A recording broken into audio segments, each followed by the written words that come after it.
Hello guys, welcome back. My self भाई और हम लोग चैप्टर नंबर 3 क्लास 11 का पढ़ रहे हैं। तो बेटा पिछले वीडियोस में आप कह रहे होगे सर 2-3 वीडियो से ना आप शायद एलिमेंट कराना भूल गए हैं। नहीं बेटा, भूला नहीं। वो एक्चुअल में क्या था ना कि जब 3 वीडियोस पिछले आई हैं वो एक ही दिन में बनाई थी। अब आप लोगों के साथ धोखा थोड़ी करेंगे, है ना। मैंने कहा है एक बार में 20 वीडियो बनाई, एक दिन में 20 बोला है और मैंने एक ही दिन में बना दी थी। मैंने आप लोगों के साथ धोखा किया नहीं। तो आज हम लोग फिर से 20 एलिमेंट्स को फटाफट से लेते हैं। कहां तक पहुंच गए? 60 तक पहुंच गए थे वो। हाँ, 61 से लेते हैं। तो बेटा 61 जो आता है हमारे पास कौन सा आता है? प्रोमीथियम, ठीक है। फिर आता है सेमेरियम, फिर यूरोपियम, गैडोलिनियम, ठीक है। फिर आता है टर्बियम, बड़े खास नाम है यार। फिर आता है डिस्प्रोसियम। ये याद करने की जरूरत नहीं है, पर जिन बच्चों को याद करना उनके लिए बता देता हूं उसमें, है ना। तो ये 61, 62, 63, 64, 65, 66। फिर इसके बाद आता है होल्मियम 68 पे। फिर आता है 69 पे ई। और ईयर क्या होता है सर? हमें तो नहीं पता बेटा। देखो ये होता है यूरोपियम, ये होता है इर्बियम, इर्बियम, ठीक है। फिर आता है टीएम, टीएम ये क्या था? टर्बियम। ये क्या था? टेल्मियम, टेल्मियम। और वाईबी और 72 पे क्या होता है? एलबी, ठीक है। 61, 62, 63, 64, 65। अरे ये भाई ये कहीं से चलेगा? कहीं से चलेगा? 66, 67, 68। हाँ जी, हाँ जी, हाँ जी, हाँ जी। 69, 70, 71, ठीक है। ये एट्रोबियम है, ये लिबेटियम है, ये टर्बियम है। अरे भाई कोई दिक्कत नहीं, कोई दिक्कत नहीं। फटाफट से आगे चलते हैं। 71 क्या आता है? 72 का क्या आता है? एच ओ आ गया, एच आ गया तो एच एफ आता है 72 का। Hafnium, hafnium. फिर टीए 74 पे बेटा याद रखना, थोड़ा सा इंपॉर्टेंट बन जाता है, टंगस्टन होता है। फिर आता है रेनियम। फिर आता है 76 पे ऑस्मियम। 77 पे आता है बेटा इरिडियम। 78 पे आता है प्लेटिनियम। 79 पे आता है गोल्ड और 80 पे आता है आपका मरकरी। देखो बेटा पहले तो इन चीजों को याद रखना है ना। सबसे इंपॉर्टेंट चीज ये है यार कि ये सबसे डेंसेस्ट एलिमेंट होता है ना पूरे पीरियड टेबल का, सबसे डेंसिएस्ट, यानी जिसकी सबसे ज्यादा डेंसिटी होती है। किसी किसी बुक में ऑस्मियम लिखा है, किसी किसी बुक में इरिडियम रखा है। तो जनरली इरिडियम होता है, इसकी होती है 22.5 और इसकी होती है 22.4। इतना डिटेल में जाने की जरूरत नहीं है, लेकिन आप लोग ये याद रखना कि हाईएस्ट डेंसिटी इरिडियम की होती है। अगर एमसीक्यू मिल जाता है तो आपको ऐसा कभी नहीं मिलेगा कि ऑस्मियम और इरिडियम दोनों दे रखा है। अगर ऐसा है तो आप इरिडियम पे टिक लगा देना। इन दोनों में से एक तो मिलेगा ही, तो इन दोनों का ध्यान रखना, ठीक है। समझ में आता है? 80 तक के एलिमेंट्स में फटाफट से आगे बढ़े। बेटा देखो आगे बढ़ने के बाद आज हम लोग पीरियोडिक ट्रेंड्स की बात करेंगे कि भाई जब हम लोगों ने पीरियोडिक टेबल पढ़ ली है तो कौन से पीरियोडिक ट्रेंड्स हैं, क्या हैं, कैसे हम लोग देखते हैं, इन सब चीजों को जानना है, ठीक है। स्टार्ट करें, स्टार्ट करें। देखो सबसे पहला जो आता है बेटा वो आता है एटॉमिक रेडियस। क्या आता है बेटा? Atomic radius. ATOMICR। हाँ सर आती है स्पेलिंग, अब तुम्हें आती है तो मैं लिखना छोड़ दूं? Atomic radius. बेटा एटॉमिक रेडियस की अगर मैं बात करूं तो नाम से पता पड़ रहा है कि एटम की रेडियस। हाँ सर, लेकिन जैसे आप सोचते हो ना एटम ऐसा गोल, ऐसा गोल है नहीं, ऐसा गोल है नहीं। तो इसीलिए ना इसका रेडियस बता पाना बहुत मुश्किल होता है। क्यों? एक तो इसका साइज इतना छोटा होता है 1.2 एंगस्ट्रॉम जितना। एक एंगस्ट्रॉम में बेटा 10⁻⁻10 मीटर होते हैं, इतना छोटा है कि 1 मीटर समझ लो लगभग इतना होता है ना। अब 10⁻⁻10 कितना छोटी यूनिट होगी। अब उसका भैया आप लोगों ने गोल मान रखा है जो कि होता नहीं है। साफ साफ कहते हैं, प्रोबेबिलिटी कॉन्सेप्ट है एक बेटा, उसमें साफ साफ लिखा हुआ है कि एटम का कोई शेप या फिक्स बाउंड्री या रिजिड बाउंड्री है नहीं, तो गोल मत मान लेना। सर फिर क्या करें? बेटा फिर इस एटॉमिक रेडियस को नापने के लिए हम लोग सहारा लेते हैं। क्या लेते हैं? सहारा। जी हाँ, सबसे पहले सहारा लिया हम लोगों ने कोवेलेंट रेडियस का। किसका लिया बेटा? कोवेलेंट रेडियस का। देखो बेटा जो हमारे पास कोवेलेंट रेडियस होती है ना, जो कोवेलेंट रेडियस आती है ये हमेशा दो नॉन मेटल्स के बीच में आती हैं, नॉन मेटल्स के बीच में आती है जनरली। और जब हमारे पास कोई भी नॉन मेटल आपस में जुड़ेंगे, जैसे सपोज करो Cl2 है, क्लोरीन का दे रखा है तो Cl2 बोल दिया उसने कि भैया अब बराबर बनेंगे ना, मेरे से भाई डायग्राम तो आम बनाना बड़ा मुश्किल होता है मेरे को, ठीक है। तो बेटा एक क्लोरीन मान लिया मैंने, है ना। अब क्या था कि हम लोग इसकी रेडियस को ऐसे में देख सकते थे डायरेक्ट, तो हम लोग क्या करते हैं बेटा कि इसका सेंटर ले लेते हैं और इसका सेंटर ले लेते हैं, समझ में आता है। इन दोनों के सेंटर की डिस्टेंस, यानी कि इसकी सेंटर की और इसके सेंटर की, क्योंकि इसमें कोवेलेंट बॉन्ड बना रखा है ना, the bond formed by mutual sharing of two atoms, two elements. तो बेटा यहां पर क्या हो गया कि इन्होंने जब बॉन्ड बना लिया ये, अब इसको नाप लेते हैं हम लोग, इसकी डिस्टेंस कितनी हो गई डी, और आर निकालने के लिए हम लोग क्या कर देते हैं डी/2। फॉर एग्जाम्पल क्लोरीन का ये जो डी निकला था for chlorine, D is equals to 188 आया था, तो उसकी आर कितनी निकल जाएगी 188/2, यानी कि 99 आ गई, है ना। 199, यस 198 थी, ठीक है। तो डिस्टेंस थी, तो ये हमारे पास 99 आ गई, समझ रहे हो ना। तो ये हमारे पास कोवेलेंट रेडियस होती है। अब कोवेलेंट रेडियस आ गई नॉन मेटल के लिए, सर मेटल के लिए क्या करेंगे, तो बेटा मेटल के लिए मेटेलिक की रेडियस होगी, मेटेलिक रेडियस होगी। तो कोवेलेंट रेडियस के जो हमारे पास दूसरी रेडियस आती है वो कौन सी आती है बेटा, सेकंड हमारे पास मेटेलिक रेडियस। तो मेटेलिक रेडियस में कुछ खास नहीं था, ऐसे ही करा था हमने मेटेलिक रेडियस में भी। मेटेलिक रेडियस में भी जो हमने कॉन्सेप्ट लिया था वो यही लिया था, तो ये दो मेटल है जो आपस में बॉन्ड बना रहे हैं, उनका डी निकाल दीजिए और हाफ कर दीजिए, है ना। तो when a metal combines, then their distance from center to the outermost part is taken. In order to calculate the R, we need to half the value of D. यहां से लेकर पहले इसके यहां तक की वैल्यू और यहां से लेकर इसके यहां तक की वैल्यू, ये हमारे पास D होगा, इसका R निकालने के लिए D/2 कर दो, क्या दिक्कत। Okay, metallic radius. Metallic radius के बाद बेटा जिससे आपको ज्यादातर क्वेश्चन पूछा जाता है वो पूछा जाता है आयनिक रेडियस। क्लास 11th में है, थर्ड चैप्टर से अगर कोई क्वेश्चन देना हो तो हमारे टीचर जी को इससे बड़ा पसंद आता है। हाँ देखो बेटा, कोई भी मेटल अगर आपका इलेक्ट्रॉन लूज करे, इलेक्ट्रॉन को लूज करे तो बेटा कैटायन होता है। कोई भी नॉन मेटल इलेक्ट्रॉन गेन करे तो वो एनायन होता है।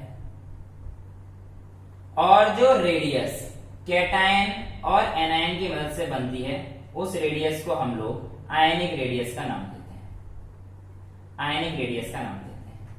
आयनिक रेडियस बनने के लिए हमारे पास एक तरफ कैटायन एक तरफ एनायन होता है। सारे छोटे बड़े बन गए नहीं, बनाए गए।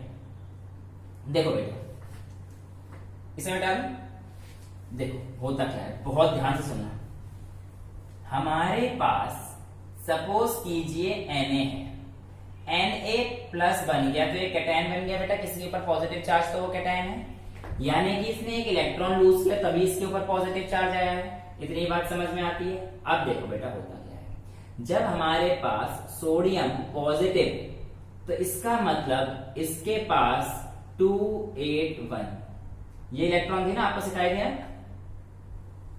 9th क्लास में 10th क्लास में सिखाई होगी ना। इसमें 2 आ सकते हैं, इसमें 8 आ सकते हैं, 1 2 3 4 5 6 7 8, 1 2 3 4 5 6 7 8 है ना, 8 आ सकते हैं और लास्ट में 1, ये सोडियम का बन गया, है ना। अब बेटा जो हमारे पास सोडियम है, अगर इसमें +1 दे तो ये इलेक्ट्रॉन तो गायब हो जाएगा, तो ये इलेक्ट्रॉन तो गायब हो गया, गायब। अब इसका साइज क्या हो गया, छोटा हो गया, छोटा हो गया ना। तो on losing electron, on losing electron the size of element, the size of element decreases, therefore the cations are generally found smaller, generally found smaller than the parent atom. अभी समझाते हैं इस लाइन का मतलब। इसका लाइन का मतलब बिल्कुल समझाया जाएगा आपको, टेंशन नहीं लेने का भाई। देखिए बेटा, ये हमारे पास पेरेंट एटम है, यानी कि पहले तो यही है ना। अब जब ये इलेक्ट्रॉन लूज करेगा तो Na पॉजिटिव बन जाएगा। तो पेरेंट एटम Na था, इलेक्ट्रॉन लूज करने के बाद Na प्लस बन गया। पेरेंट एटम ये था, इलेक्ट्रॉन लूज करने के बाद ये बन गया। यही कारण है कि जो हमारे पास कैटायंस आते हैं वो पेरेंट एटम से छोटे पाए जाते हैं। समझ में आया?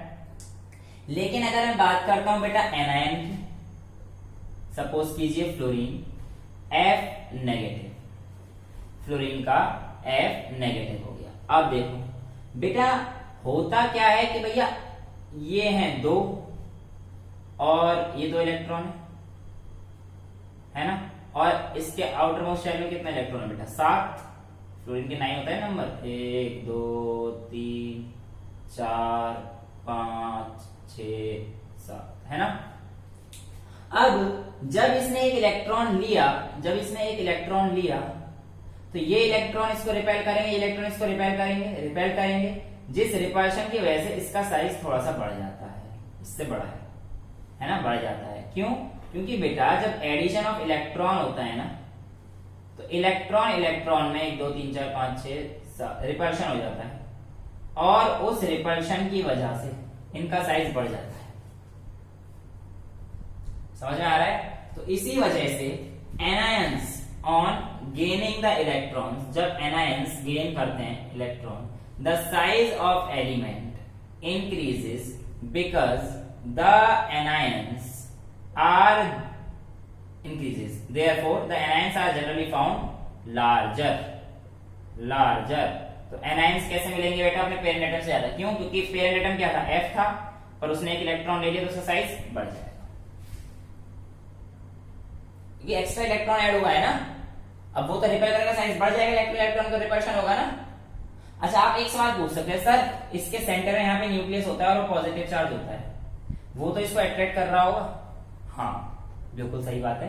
लेकिन इसका जो अट्रैक्शन है वो बेटा ओवरकम कर देगा by the force of repulsion of electron. से जो इलेक्ट्रॉन रिपल्शन फोर्स का आएंगे वो ज्यादा होगा as compare to the attraction force by nucleus. तो इस वजह से इसका साइज ज्यादा पाया जाता है। तो आयनिक रेडियस का कॉन्सेप्ट बहुत ही इंपॉर्टेंट बन जाता है। इसी के बेस पर एक क्वेश्चन भी आप लोगों से पूछा जाता है। क्या क्वेश्चन पूछा जाता है बेटा? वो क्वेश्चन ये है कि आप बताइए कि अगर आपके पास N3 नेगेटिव, O2 नेगेटिव और क्या लेना है F negative, Al3 positive, Mg2 positive और Na पॉजिटिव, इनको अरेंज करना है in the increasing order of their radius.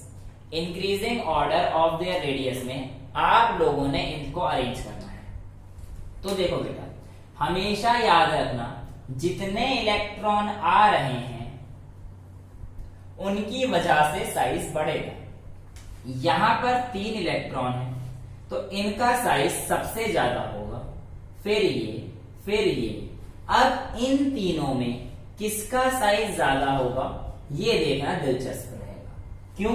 क्योंकि बेटा यहां पे 3 दे रहा है, 3 देगा, 1 2 3। तो अब क्या होगा कि इलेक्ट्रॉन पहले 3 ज्यादा थे, अब 3 कम हो गए, तो इनका रिपल्शन फोर्स कम हो जाएगा क्योंकि 3 इलेक्ट्रॉन कम हो गए। अब न्यूक्लियस थोड़ा सा और टाइटली खींच सकता है, इसीलिए जितने ज्यादा इलेक्ट्रॉन लूज कर रहा है उतना साइज कम हो जाएगा और इसका ऑर्डर आ जाएगा ये, यानी कि ये सबसे छोटा है, ये सबसे छोटा है। तो जो अभी यहां पे ऑर्डर समझ नहीं आया, देखो ये ऑर्डर, जो N3 नेगेटिव, फिर O2 नेगेटिव, F नेगेटिव, फिर आएगा बेटा हमारे पास ये ऐसे Na पॉजिटिव, Mg2 पॉजिटिव और सबसे छोटा Al3 पॉजिटिव। ये करेक्ट ऑर्डर है। समझ में आया? अब मैं आपसे कह दूं कि Mg और Mg प्लस में किसका साइज बढ़ा है, तो आप कहना Mg का। F और F नेगेटिव में किसका साइज बढ़ा है, F नेगेटिव का। समझ में आ गया ना ये सब चीज?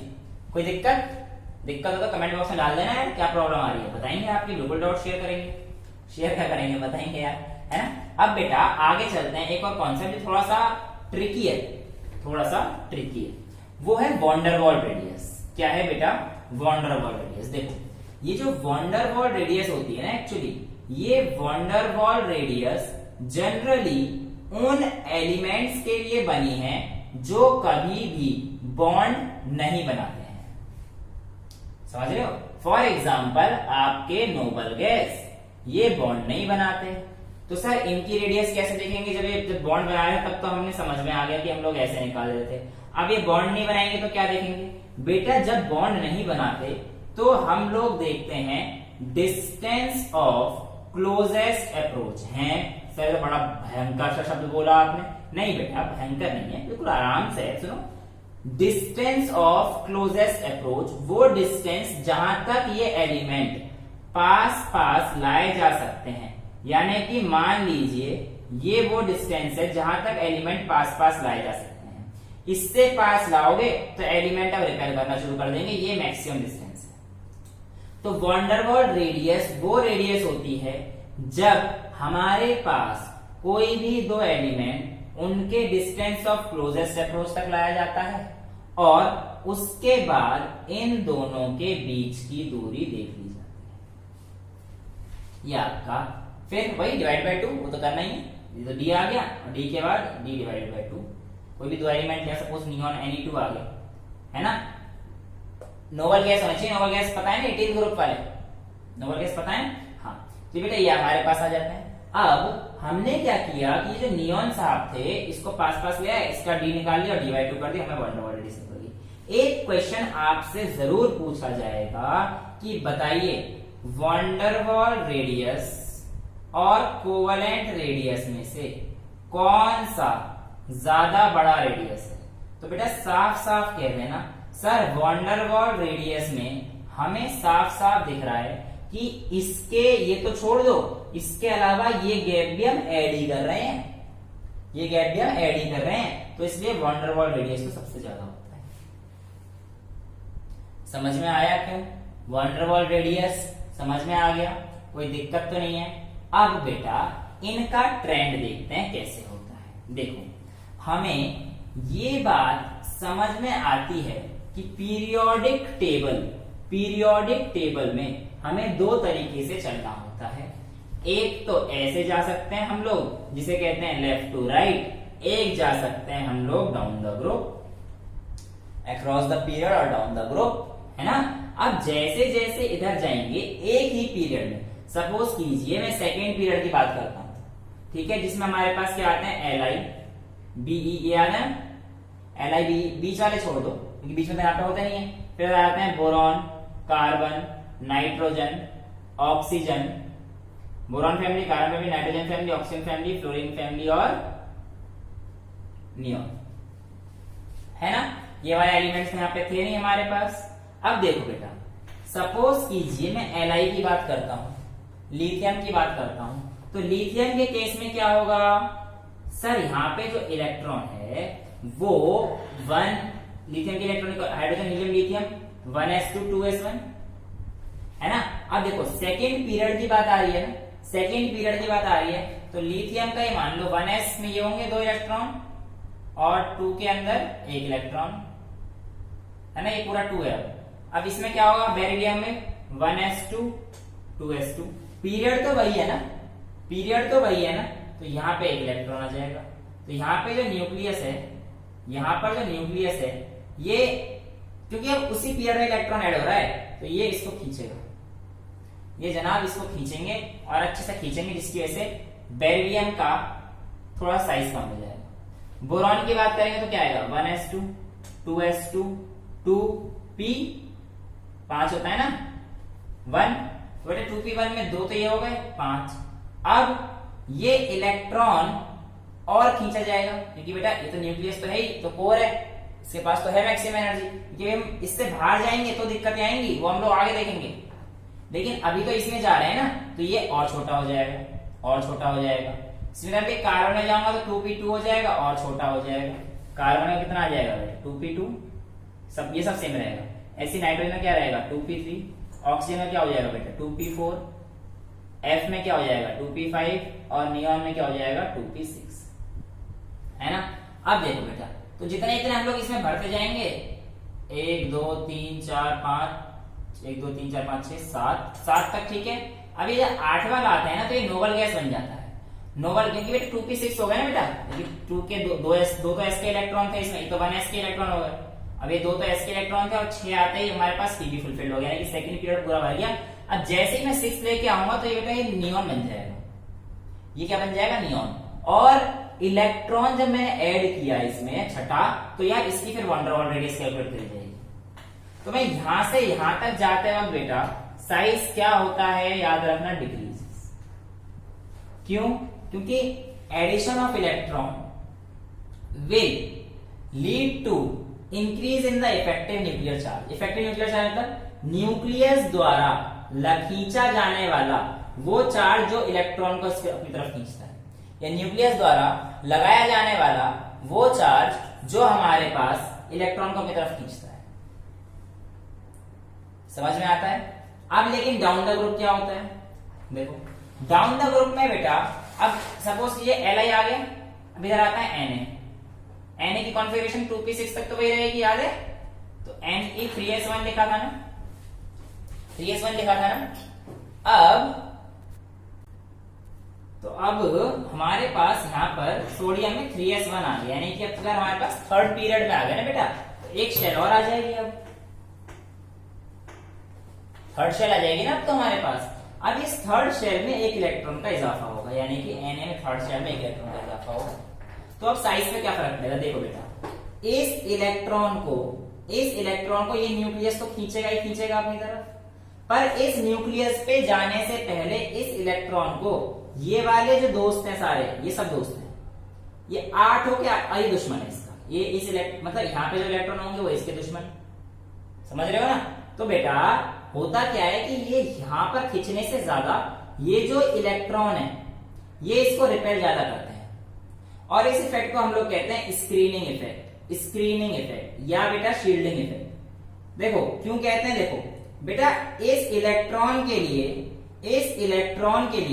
इन्होंने एक स्क्रीन बनाई है, न्यूक्लियस से पहले की स्क्रीन बन गई, तो ये स्क्रीनिंग इफेक्ट बोल दिया जाता है कि भाई ये इलेक्ट्रॉन्स इसको रिपेल ज्यादा करते हैं as compare to the attraction force of nucleus, जिसको हम लोगों ने इफेक्टिव न्यूक्लियर चार्ज बोला था।